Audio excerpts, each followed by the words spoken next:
millions of our brothers and sisters around the world can recount the blessings they've gained by remaining loyal to Jehovah and His organization. And we're privileged to have two such examples here with us today. Brother and Sister William and Sandra Malenfant. Brother Malenfant is a helper to the teaching committee, and Sister Malenfant's current assignment is in the service department. And we're looking forward to hearing about their rich spiritual history. So Bill and Sandra, we're so happy that we can have you here in the studio with us, and we do look forward to learning more about you. Maybe we'd like to go back. How did you get on the road that has led you to such many years of faithful, loyal service to Jehovah? It was back in 1954. My mother had contact on and off with the witnesses for years. I was about 20 years old. And she was invited to a public talk at the Oakland Central Congregation in California. And she asked me, would you accompany me? And I said, yeah, sure, I'll be happy to go. Well, I recognized a young man I knew from high school at the meeting, and he approached me after and told me I needed a Bible study. I really didn't want a Bible study, but he insisted, and so I said, well, you can come by. Would you believe it? I started a Bible study in the Let God Be True book. 4 months later, I was baptized. It was exactly what I was looking for, but I didn't realize it. Excellent. Now, I understand that you were also very involved with sports. Yes, I was playing ball for a basketball team in Alameda, and I enjoyed very much playing ball, but then a decision came up as to what I was going to do, because the evenings when the team played was the same time that we had the service meeting and the theocratic ministry school, so I had to make a decision. And my decision was forget the sports and let's go to the meetings and enjoy being built up spiritually. Good choice, thank you. And Sandra, your start on the road to a career serving Jehovah. I suppose you could say that it actually started before I was born. Before I was born, my parents started on this search for the truth. It happened because they had lost a little girl in death. And they went from church to church looking for some kind of comfort. And of course, the clergy had no comfort for them. They just said, well, God wanted another angel in heaven. And that angered my father. He thought, no, if God wants another angel, He can make one. He wouldn't take my little girl. So it just happened that one evening they were listening to the radio, long before TV, of course, and they heard a Jehovah's Witness give a talk. And the title of that talk was, Where Are the Dead? Imagine. He gave all the scriptural proof about the condition of the dead, the hope for the resurrection. And my father immediately said, this is the truth. So they wrote to the radio station, got a copy of the booklet of the talk, and then also they started receiving the subscription to the Watchtower. But it wasn't until I was born and 3 years old that the witnesses finally made contact with us. In fact, it was interesting. It was a real cold winter day. And even though I was only 3 years old, I remember this family coming in, and they stayed hours. I even hid in the closet and went to sleep. But you know, it was that contact with the visible organization that my family needed, because they knew much of the truth. They'd been reading the Watchtower for a long time. So my elder sisters, they got baptized right away and started pioneering. For my brother and I, we were a lot smaller, of course. We just went along with our parents and came right into the truth. In fact, I remember it was just a couple of years later that we were all going to go to the big convention in 1950 at Yankee Stadium. But I knew there was going to be a big baptism there, but I wanted to go as a baptized Jehovah's Witness. So my father, everybody made arrangements, and my father baptized me in our pond on our farm with another young sister. So that was my beginning. You know, Ron, there's a point I'd like to recall also. Sandra was at a special convention back in 1941. That's true. Even before that, that was probably my first, big event theocratically. Our family, my brother was 4 years older than I, along with my parents. So we went to the St. Louis Convention where Brother Rutherford gave his famous talk on children. And they separated the lower level of this place that they rented, the stadium, was dedicated to just the young children, well, from 5 to 18 years of age. And it was just fantastic. You know, this man, when you're small, this man would look so big and huge, and he had this great big voice. And I'll never forget when he looked out on the audience and he said, "Behold, more than 15,000 new witnesses to the kingdom." So it was very emotional. Oh, you still remember it like it happened yes. yesterday. Right, how exciting. So what motivated you to make a choice to get into the full-time service and give your life to Jehovah? Well, what motivated me was when I attended a convention also in 56. I got baptized in 54. But in 56, I went to a district convention in Albany, California, and there was a pioneer booth. Because in those days, they had a booth set up at the district conventions, and various brothers and sisters would man the booth and answer your questions about pioneer service. So I approached the booth, and an older sister there looked at me and said, "You're young and strong. Why aren't you a pioneer?" And I thought, well, yes, why not? So I started pioneering in 1956. That's what motivated me. And I look back at that, it was one of the best decisions I made in my life. Excellent. Yeah, so you have been making wise decisions from your youth up. Sandra, how about you? Motivating to put in a full-time service. For pioneer service, you know, it was like a given. Young people were just encouraged to pioneer. And you knew that when you graduated from high school, you started out pioneering. And most of the young people were doing that. You know, after a year or two, maybe they would get married and start a family. But those years in pioneering, starting out their life that way, gave them a wonderful basis for loyal service the rest of their life. And not only that, I remember that in those days, the traveling overseer would stay in the homes of the brothers when he served the congregation. And we always played host to the circuit overseer and his wife when they came. And for my brother and I, they were role models. My sisters, as I told you, were out pioneering in another assignment.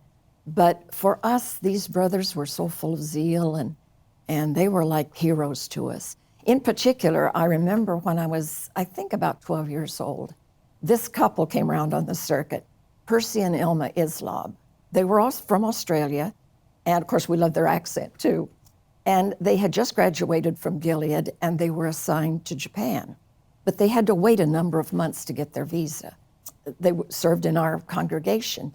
And it was really them that instilled in me the desire to become a missionary. Beautiful. So you were pioneering.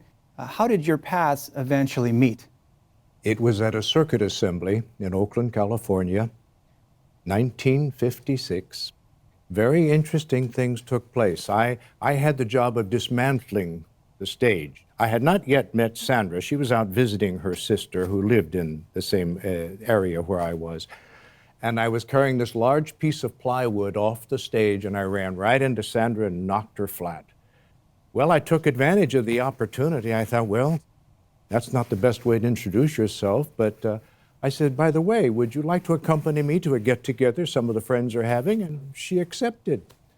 And Very good, Bill. well, yes, and I followed through on it. We had a lot of association, and after a number of months, we got married. And both of us were pioneering, very happy in our ministry, serving Jehovah. You really swept her off her feet, literally. I felt for him. Very good.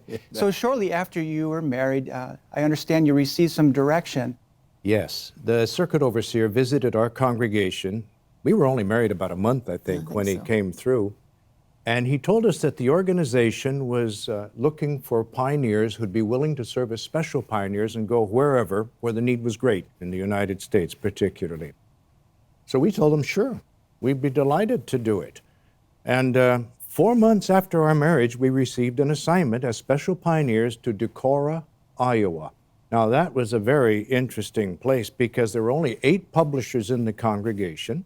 But we arrived, started with the meetings there at the Kingdom Hall, and the Kingdom Hall was up above Hunt's Variety Store in downtown Decorah, and we lived in a room behind it.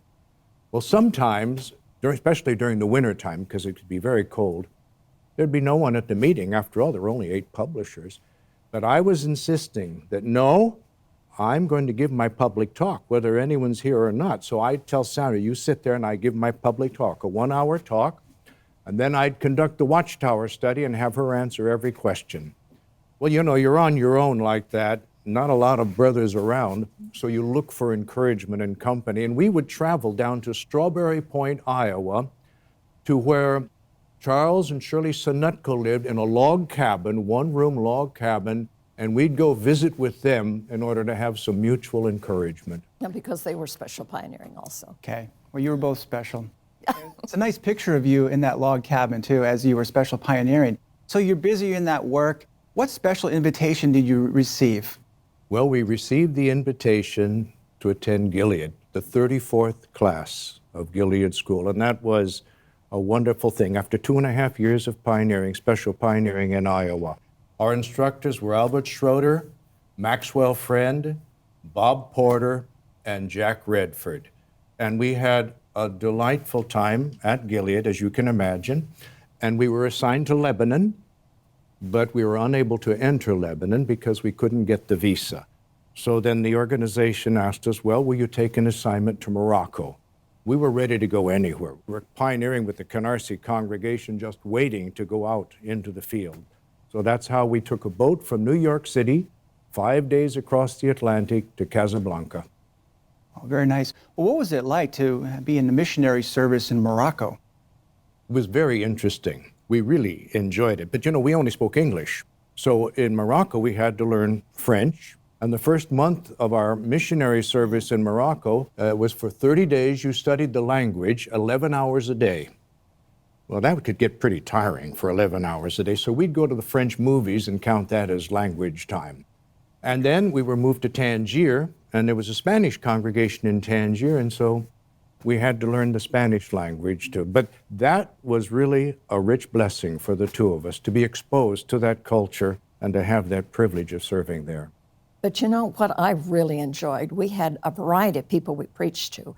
We had a very large Jewish population, and they were almost all Orthodox. But they were very forthright, and they were open and quite curious. Like they'd come up to us sometimes and say, well, you're Christian, aren't you? Why do you accept Jesus as the Messiah? So we had to get familiar with a lot of scriptures, that dealt with the prophecy the Messiah would fulfill in the Hebrew scriptures. And really, it was a delight. Sandra, remember, there were a lot of French people in Morocco, because it used to be a colony under France. So that's why the French language was so important. And then we had Spanish people and many other nationalities there. So you had 4 years of serving in Morocco, faithfully, loyally, meeting all those different languages, learning the language yourself. So after 4 years, I understand that you came back to visit your family. What events were challenging thereafter? I think Sandra can relate that. Well, it was usually permitted after you were in your assignment 4 years, then you were allowed to come home and at least have a vacation, visit your family. And so we made arrangements to come back. We got some tickets on a Yugoslav freighter. Took us 2 weeks to get back to New York. But we got back, we visited our family, and while there, I had a medical examination and found out that I had a serious health problem. Of course, we didn't have the funds to cover that, so Bill wrote to the society, and we made arrangements. They said, well, just take care of your situation and let us know when you're free. So he got a job to take care of our medical needs as well as living conditions. But we just felt like we were failures. I'd always wanted to be a missionary. And there we were, 4 years in our assignment. We come back and plof, we're just there. But Jehovah knew we were discouraged. He knew we felt distraught about this. So he knew just what we needed, and he gave it to us. As I got to feeling better and we got more free in our use of time, we started pioneering, and Jehovah blessed our ministry just incredibly. There were times in this supposedly unproductive territory that we had up to 25 people attending the meetings. Many of them got baptized, and they're our fast friends to this day. That's incredible. So Jehovah knows what you need, and he provides it. That is beautiful. What temptation did you have to resist when you came back and going through these difficulties? I think it's a temptation that confronts a lot of brothers and sisters who return because of health reasons. And And some just end up settling down because of their circumstances. But the temptation there was, well, you're home. You've already done your service in Morocco for a number of years. You've been in the full-time ministry. Just settle down now, buy a house. But really, that wasn't our desire. So as soon as Sandra got on her feet and was feeling well enough, we got pioneering. And then I wrote headquarters and I said, here we are. We're ready to take on whatever. What would you like us to do? You know, I'd like to say here, Ron, that I really appreciate Bill as my spiritual head, because even though these things presented themselves in the course of our theocratic history, he was always quick to accept the responsibility of what we felt was our spiritual, familial, and moral responsibility. But as soon as these obligations were taken care of, he was very quick to get us back on the road to meet our spiritual goals that we had. And I really do appreciate that. Good example. Thank you. So you made yourself available to the organization. Where did they send you next? A wonderful assignment. We were sent as special pioneers to Washington, D.C. to help start a Spanish congregation. And that was indeed a very rich blessing. We were there a year and a half until that little congregation was solid and was formed.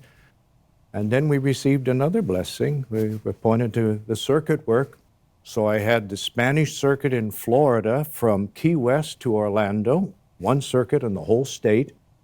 Then we came to New York City, lived in the Bronx. I had a circuit and we did district work in the Spanish field. Then to Texas, to what they call the Valley of Texas, the Rio Grande Valley, for a couple of years on the circuit. And then the district in Spanish from Houston, Texas, to Yuba City, California, and we loved every minute of it. Well, that's definitely the traveling work. I know you were in that work for nearly 10 years, so I'm sure you really benefited a lot of brothers and sisters along the way. Then 1977 rolls around and you receive another invitation. Yes, indeed. We were doing pre-convention work in the LA area at the Lamert Assembly Hall, and we received a letter inviting us to come to Bethel. And that was a very, very special privilege to be invited to Bethel. I went into the service department because at that time they invited a number of traveling overseers to come in and work in the service department. And Sandra went into housekeeping, and we were both delighted to come to Bethel. Well, sort of. I really loved the ministry. I loved especially there's a district work, being with the circuit overseer and his wife every week and out in service. So I wasn't too anxious for this Bethel thing. But, you know, Jehovah again knows what you need. We came here and we started adjusting to Bethel life, and it really proved out to be a real blessing because we got the close association with so many other loyal witnesses of Jehovah. Mm-hmm. Yes. And then for the rest of us that have been able to work with you over the decades, appreciate your loyal example working with you. But I understand shortly after you arrived to Bethel, you also received some challenging family difficulties that you needed to deal with. Yes, Sandra had an older sister who needed help. Yeah, we were still adjusting, like I said, and we heard that one of my older sisters that had spent most of her life in the pioneer service, but she had now entered the terminal stages in her long fight with cancer, and she needed some home care. And the brothers at the organization were very kind to me, and they allowed me some free time to go and care for that responsibility. Then it was just a few years later that my mother was facing a similar situation. And this time again, the brothers allowed both Bill and I to be free to go back there. And my mother was now aged 89. She had health situations. She lived alone, so she needed care. And again, they allowed us this time. We went back. And just as in the case with my sister, I was able to keep my mother home just until she died. And you know, we appreciate so much being granted that free time, even though when we left, we didn't know if it might mean the end of our Bethel career. But again, we felt the need to fulfill that responsibility. And you know, Ron, it was a bittersweet experience. This is Satan's wicked world. Death is our enemy, and it hurts to see a loved one suffer.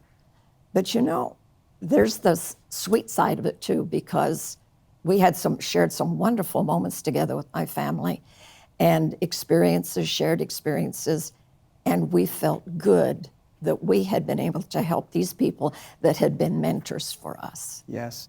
So loyalty to your family, loyalty Exactly. to Jehovah. So you returned back to Bethel. You were busy in your assignments, and as you mentioned, you work with many loyal ones at Bethel. Could you share one such experience, a loyal sister? Oh, yes. I was assigned to the alterations department, the sewing department. And recently, before that, Sister Gertrude and her husband Martin Putzinger had been called into Bethel, and he was a member of the governing body. And she had been trained under a tailor, so she was excellent in alterations. But most valuable were our spiritual conversations. I learned so much from that sister. Once we were talking, a group of us, about what our relationship to Jehovah really means. And Gertrude gave us her idea, her understanding of her relationship with Jehovah. She said, you know, sometimes in life, a situation presents itself, and it's so personal and so touching that you don't tell anybody about it, except Jehovah, of course. And she said, so you pray to Jehovah and you pray to Jehovah, and then pass a little time and you feel he's answered your prayer. She said, you know, that is like a little thread that unites you with Jehovah. Now, this is the only person in the universe that shares this experience with you. So it's very personal. Okay, time goes by, another situation presents itself. And you pray again. Well, here's another thread. And over a period of time, you've got a bunch of threads connecting you with Jehovah. And she says, and those threads are all knitted together, and they form a cord that unites you with Jehovah. And then she'd say, and don't you ever do anything to endanger that relationship. But to me, it really hit my heart. I thought, this is so true. Our relationship with Jehovah and our loyalty to him has to be the first important thing in our life. Well, thank you for sharing that. That has affected all of our hearts. Appreciate that. So, Bill, you have received many privileges of service before Bethel and your 40 years since you've been at Bethel. One of the privileges that you have had is traveling to different branches as a headquarters representative or a zone overseer. What are some memories you have of all those various visits? It's a very rich privilege to do it, Ron, to serve at that time as a zone overseer. The brothers receive you so well. Basically, the zone overseer, and now the branch representative, he goes to be of encouragement to brothers, and he visits the branch, meets with all the Bethelites whenever possible, tries to talk to all of them, giving encouragement, meets with all of the missionaries in the country, and you're received so warmly. I remember when Sandra and I visited Tahiti. We flew into Tahiti, Papeete, Tahiti, and it was 3 in the morning when we arrived. The brothers were absolutely wonderful. There were about 35 brothers waiting for us there, piling flower leis upon us, giving us a kiss on each cheek.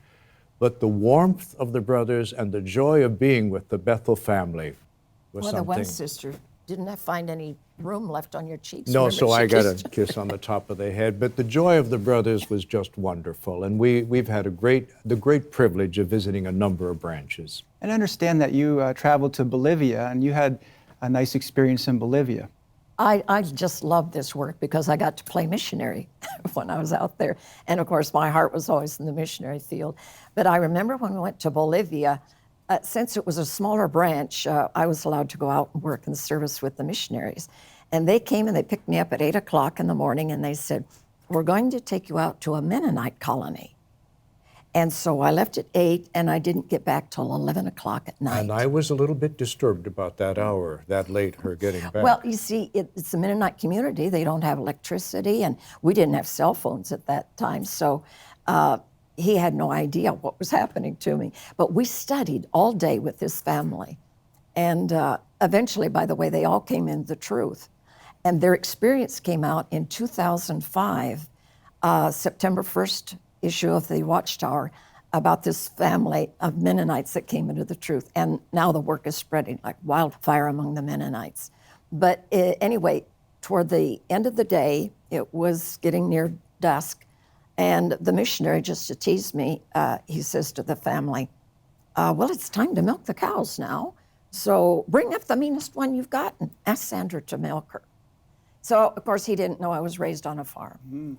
So it had rained all day and it was muddy and nasty out there, but I had my high heels on, silk blouse, earrings. But we went out to the barn and they gave me a bucket and I was able to milk the cow. What a nice And she wasn't experience. mean at all. Well, I'm sure you have many more experiences to let us know about, but we appreciate you sharing those. The governing body has made significant adjustments in the work that is taking place at Bethel and in the field, and it has affected many long-time faithful brothers, loyal brothers, and in the traveling work, overseers in the congregation, overseers at Bethel. Bill, what do you think about some of these changes that the governing body has made recently? I think they're very wise decisions. They know what is needed. They appreciate the older men who have served for years. We know that the older brothers, been in circuit work, district work, wherever, they're worthy of double honor because of the way they've given of themselves to the work. But we have to recognize, too, there comes a time when we want the younger men to come along, to accept responsibility. And really, when we were young, we received responsibilities with very little background and training. Now we've got all these schools for kingdom evangelizers, the ministries, Kingdom Ministry School, so many opportunities for younger ones to be trained. And so I think it's a wonderful arrangement. Many thousands of young men are doing so well, ready to accept responsibility. It's a blessing for the entire organization. Well, thank you for sharing that. That will benefit many brothers. So we look at this couple before us, and we see someone who has made wise choices along the way. So we look back at over 60 years of faithful, loyal service. As you look back at decisions you made in life, any regrets? Oh, absolutely none. We consider that whatever we have given up or done, it's been our gift to Jehovah. You know, when I was a little girl, I remember I used to go out on our farm, and especially when there was a full moon, and I used to pray to Jehovah, and I'd say, just let me use up my life in your service. You know, he's answered that prayer because my life is, majority of it used up, and he's let me do it in his service. Sort of makes me think of one of my favorite scriptures, Jeremiah 29:11. It's where Jehovah, referring to his faithful, loyal ones, he says, I well know the thoughts I'm thinking toward you, not of calamity, but of peace and a future and a hope. Mm-hmm. Now, the calamities that we face in life, that doesn't come from Jehovah. That comes from Satan's wicked old world. But Jehovah promises us peace, a future, and a hope. Now, how could you not be loyal to such a God? Mm-hmm. Beautiful. And Bill, how do you view sacrifices that you have made along the way? Well, as you know, a sacrifice can be something you give up to serve God, perhaps, or a sacrifice can be what you give to Jehovah. Like David said in Psalm 54, I will sacrifice to you willingly. And that's how I view sacrifice. We're happy to give of ourselves to Jehovah God, to serve him. And I want to add, too, Sandra has been a wonderful partner with me, willing to go anywhere, put up with all kinds of circumstances and difficulties, never complained about the travel or whatever circumstance we found ourselves in, living very close to the earth for a number of years as special pioneers. But Jehovah's been with us. And a scripture that there are a number of good scriptures, obviously, that we all love, but one in particular that stays in my mind is Romans chapter 14, verses 7 and 8. We live to Jehovah. We die to Jehovah. So whether we live or we die, we belong to Jehovah. And we've made that decision, not just because he's the creator. We've made the decision to give ourselves to Jehovah God. So absolutely, we've had the best life possible. We have no regrets at all about what we've done with our life, giving Jehovah the first place. Bill and Sandra, it's been a real privilege to hear more about you, and I know there's more stories to tell. How can you boil down 60 plus years of loyal service to Jehovah? But you have given us great insights. Thank you for sharing those gems with us.